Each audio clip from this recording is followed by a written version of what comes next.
რა სიტყვი თუ გეტყვი რომ ურთულესი პრობლემების გაგებასაც კი საერთოდ არ სჭირდება რთული ტერმინების, ფორმულების და სისტემების დამახსოვრება.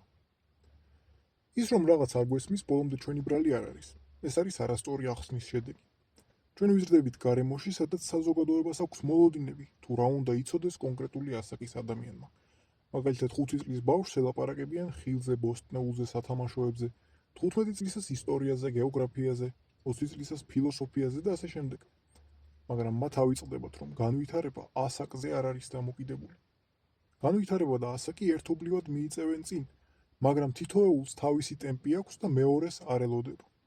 იმისთვის რომ ასაკი 1 წლით მოგემატოს, საჭიროა 365 დღე, მაგრამ იმისთვის რომ განვითარების მომდევნო ეტაპზე დადგე, შეიძლება საკმარისი იყოს 1 წელზე ნაკლები ან მეტი დრო.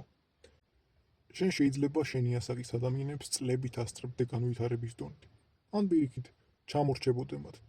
ამიტომ თუ ერთნაირი ასაკის ადამიანებს ერთნაირად ვასწავლით, ზოგი გენიოსად იგრძნობს თავს, ზოგი კი სულელად.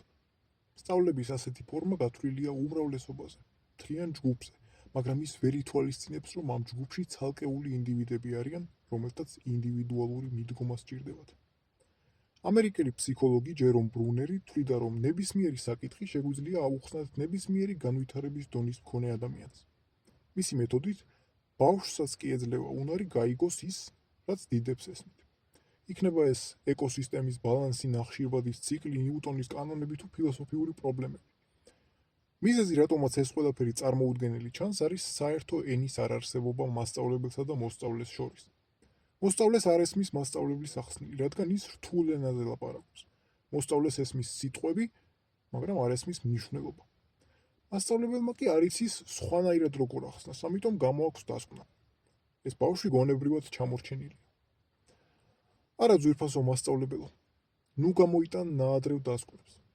ერთსა და იმავე შენობამდე ბევრი ქუჩა შეიძლება მიდიოდეს. თუ ერთი ქუჩა გადაკეტილია, არსებობს სხვა ქუჩებიც. ასევე განათლებაშიც.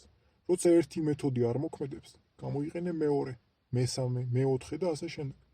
კარგი მასწავლებლის როლიც ზუსტად ამ მეთოდების მრავალფეროვნების დანახვა და გამოყენებაა. ჯერომ ბრუნერი გვთავაზობს სპირალურ კურიკულუმს. მოდით მარტივად ავხსნათ. გაიხსენეთ როგორ სწავლობდით მიმატებას პირველ კლასში.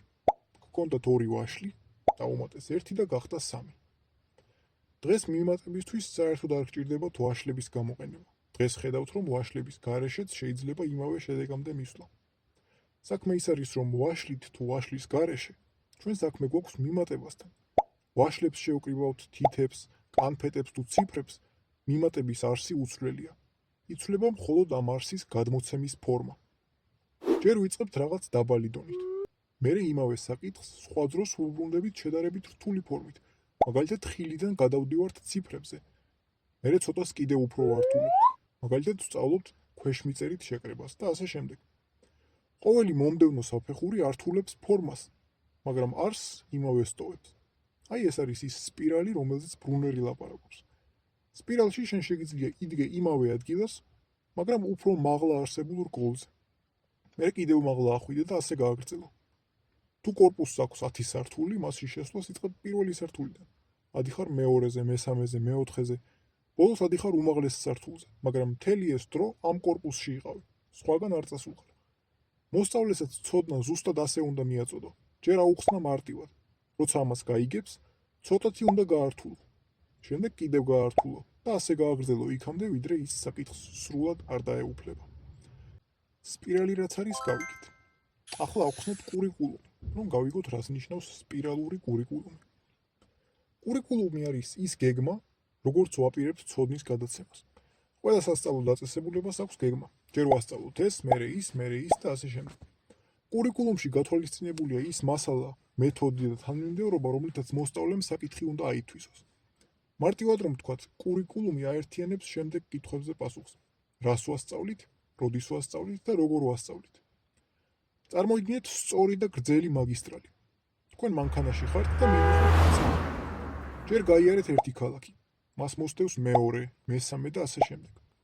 ასეთ მაგისტრალზე თქვენ როგორც კი ერთ ქალაქს გასცდებით, მას ვეღარ მოუბრუნდებით. თითოეულ ქალაქს გაივლით მხოლოდ ერთხელ. მაგრამ ბრუნერი ამბობს, თუ ასე ივლი, ადრე თუ გვიან ყველაფერი ერთმანეთში აგერება. ვეღარ გაიგებ რამდენი ქალაქი გაიარე და რა ნახე თითოეულში. ამიტომ სწორ გზას ჯობია სპირალური გზა. სპირალურ გზაზე შენ გაივლი ქალაქს, მაგრამ მას არ მიივიწყებ. რაღაც დროის შემდეგ მასთან ხელახლა დაბრუნდები და ახალი თვალით შეხედა. ეს არ არის ერთ წრეზე ტრიალი. ყოველი მომდევნო დაბრუნებისას შენ უფრო მეტი იცი, ვიდრე მანამდე. თუ გინახავს ერთი ფილმი ერთზე მეტჯერ, გეცოდინება, რომ ყოველ ჯერზე მასში რაღაც ისეთს პოულობ, რაც მანამდე არ იცოდი. სწორედ ასევეა განათლებაც. ანუ ჩვენი სპირალური გზა არის სპირალური კურიკულუმი. ერთსა და იმავე საკითხს დროდადრო უბრუნდები და უყურებ ახლებური ხედვით.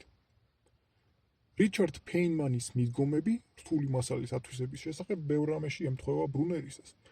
ორივე მათგანი ეწინააღმდეგებოდა ზედაპირულ დაზუთხვას და მიიჩნევდა, რომ ნებისმიერი კომპლექსური იდეა შეიძლება იქცეს გასაგებ კონცეფციად, თუ მას სწორად დავშლით.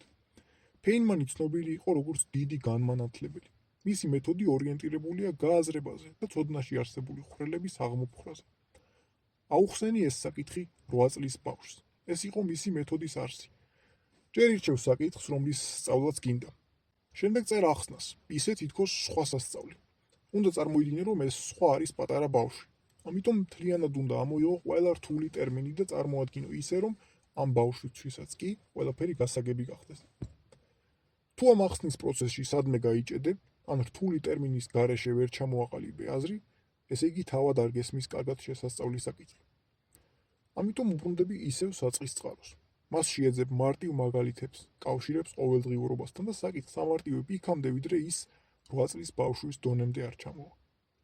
დააკვირდით, ბრუნერთან განვითარებას ვიწყებდით სპირალის დასაწყისში და ნელ-ნელა ავდიოდით ზევით.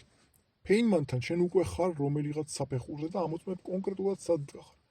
თუ გგონია, რომ საკითხი კარგად იცი, მაშინ შენთვის არ უნდა იყოს რთული სპირალის პირველ რგოლზე მყოფისთვის რამის ახსნა. ამით საკუთარ თავსაც უწყობ გამოცდას და ამ პროცესში ხედავ, სად არის შენი სისუსტეები, რა ხვრელები არსებობს შენს ცოდნაში და როგორ უნდა ამოვავსო ისინი. ამ არხზე ვაპირებ ზუსტად ამ მეთოდების პრაქტიკაში გადმოტანას. დამისვი ნებისმიერი კითხვა ფსიქოლოგიიდან და აგიხსნი იმდენად მარტივად, რომ ვერ გაგება უფრო რთული იყოს, ვიდრე გაგება. ამის შესახებ რამდენიმე დღის წინ უკვე დავდე პოსტი, თუმცა აქაც ვიტყვი. თუ გინდა, რომ შენს კითხვაზე მიიღო პასუხი ვიდეოთი და არა უბრალოდ ტექსტით, კომენტარებში დაწერე დიეზი მესამე ნიღაბი, გადაბმულად და მე ამ კითხვაზე სპეციალურად შენთვის გავაკეთებ ვიდეოს. როცა წერთ დიეზი მესამე ნიღაბი, მე ვხვდები, რომ პასუხის ვიდეოს ფორმით მიღება გიდათ და არა ტექსტით. თუ კითხვა ასე არ დაიწყება, მასზე პასუხს იქვე კომენტარებში წერილობით გაგცემთ. კითხვის დასმის შემდეგ ჩემგან მიიღებთ დასტურს, რომ თქვენი კითხვა ნამდვილად წავიკითხე და ვაპირებ ამაზე ვიდეოს გაკეთებას. ვიდეოს სათაური იქნება ზუსტად ის კითხვა, რასაც დამისვამთ. მაგალითად, თუ კითხვა რა არის პროკრასტინაცია და როგორ შემიძლია მისი დაძლევა, ვიდეოს სათაურიც ზუსტად ეს იქნება და მარტივად მიხვდებით, რომელ ვიდეოში გპასუხოთ. ხოლო იმისთვის, რომ ეს და სხვა ვიდეოები არ გამოგრჩეთ, სასურველია გამოიწეროთ არხი და გაააქტიუროთ ზარის ღილაკი, რომ შეტყობინების სახით მოგივიდეთ ახალი ვიდეოს დადება. კითხვებზე პასუხს იმ თანმიმდევრობით გავცემ, როგორც მივიღებ. ვინც პირველი დამისვამს კითხვას, იმას პირველად უპასუხებ და ასე შემდეგ. თუ კითხვები მეორდება, ყველა ერთნაირ კითხვას ერთ ვიდეოში უპასუხებ. თუ უკვე დევს იმ კითხვაზე პასუხი, რომელსაც ვსვამთ, მაშინ გამოგიგზავნით ამ ვიდეოს ბმულს. უფრო დაწვრილებით შეგიძლიათ ჩემს ბოლო პოსტს გაეცნოთ, მაგრამ ძირითადი უკვე გითხარით. ეს არის ერთდროულად ექსპერიმენტი და გამოწვევა საკუთარი თავის მიმართ. დამისვი კითხვა ფსიქოლოგიაზე და მიიღე უმარტივესი ახსნა. მადლობთ ყურადღებისთვის და ველით თქვენს კითხვებს.